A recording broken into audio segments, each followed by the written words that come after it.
Start 10:30 నుండి start చేసినాము decoration అంతా.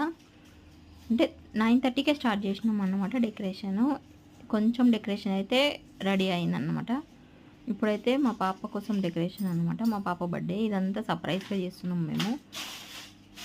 ఈ రిబ్బన్స్ అయితే ముందు రోజే కొనుక్కొచ్చి పెట్టినాము. పాపకి ఏం తెలియదు అసలు. మేము తీసుకొచ్చి పెట్టేసినాం, గమ్మునుకున్నాం. డెకరేషన్ ఏం చెయ్యమని చెప్పేసినాం. సరే అన్నది. కానీ ఇంకా మళ్ళీ చేద్దాము అన్న ఉద్దేశంతో ముందు రోజే తీసుకొచ్చి పెట్టినాం. ఇదంతా డెకరేషన్ కోసం అంతా రెడీ చేసి పెట్టినాక ఇక సోఫా మీద అంతా పిచ్చి పిచ్చి చేసేసినాం మొత్తం.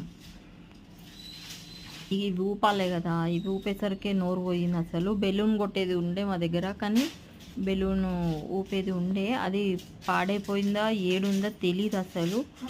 ఏడుందో కూడా దొరకలేదు. అందుకే ఇక ఊపుకుంటూ కూర్చున్నాం.